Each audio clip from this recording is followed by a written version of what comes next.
this, we're getting a breaking piece of input. Russia's FSB security service has accused Wagner mercenary group's chief, Yevgeny Prigozhin, of trying to launch a civil conflict. And according to a statement carried by news agencies, he urged his fighters to detain him. Now, reports also suggest that the security has been tightened in Moscow. Russian mercenary Chief Yevgeny Prigozhin claims his forces have crossed into Russia. Wagner founder says his forces have entered Russian border region and vows to go to the end to oust the Moscow top brass. Now, Biden briefed on developments in Russia. White House says now Putin getting round-the-clock updates in connection with attempted armed rebellion that has been said by Kremlin. And Russian Wagner chief Prigozhin said, I quote, "We have crossed state borders. We'll destroy anything that gets in the way.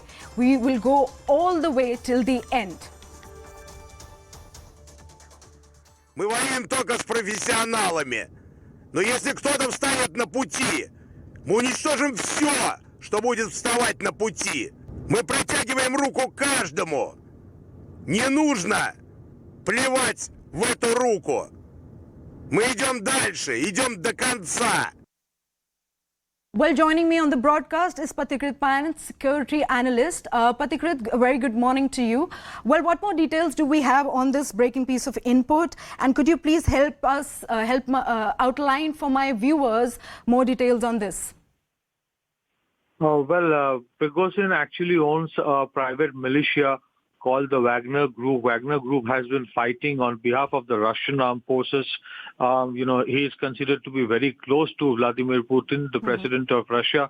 But over the last few years, last few months, I think there are allegations, there are apprehensions that there are major differences that have cropped up between the Wagner Group chief and especially the defense minister of Russia.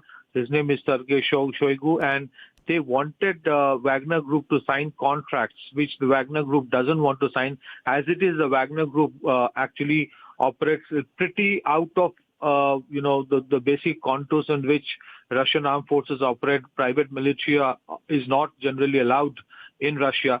But his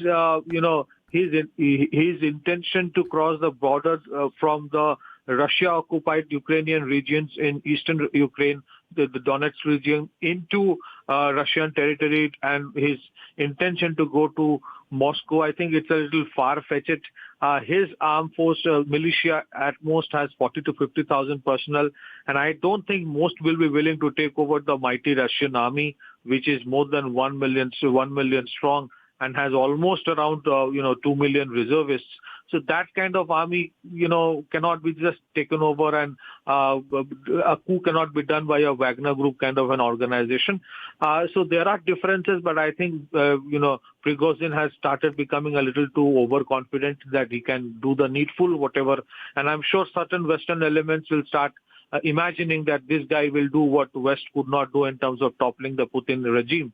But I think he would eventually be arrested or something devastating would happen to him, because the Russian internal security forces are pretty well equipped to deal with this kind of situation.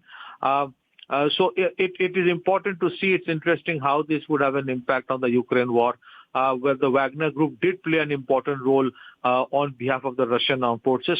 So far as Putin's operations in Ukraine is concerned, I don't think it would have a tremendous or a very big impact. But yes, certainly it's a blot. The Wagner Group was considered to be very close to Putin.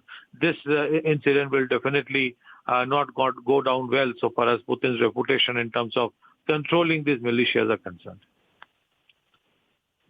Back to you.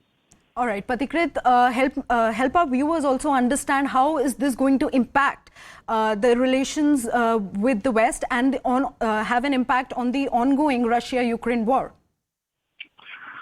Well, I think the war right now has entered a decisive, phase where the Russians are using heavy equipment, heavy offensive weapon systems. The Wagner Group consists mostly of mercenaries and militias.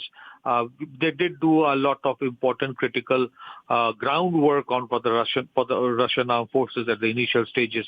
But now, where heavy machineries are being used, I think the Wagner Group has a limitation in terms of how effective they would have otherwise been. In fact, they are accusing the Russian armed forces of targeting their own personnel. I don't think it would have too much of an impact on the Russian or the war itself, but the West for the last, say, 14, 15 months have been hoping that something happens and some kind of regime change can be initiated in Moscow. They would wag their tails once again. But I don't think this would have any impact. As I said, Russia, the Wagner group might be effective. They operated out of bound of the conventional rules that the Russian armed forces generally follow because of its proximity to Putin.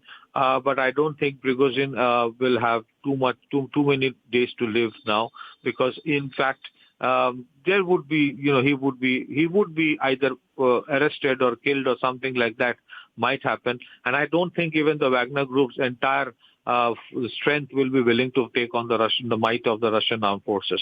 It would not have an impact on the war. It might have certain setbacks, but overall, as you see, the contours of the war today has fundamentally altered, with heavy machineries are being used. Okay. Thank you so much, Patikrit Paran, for all the details.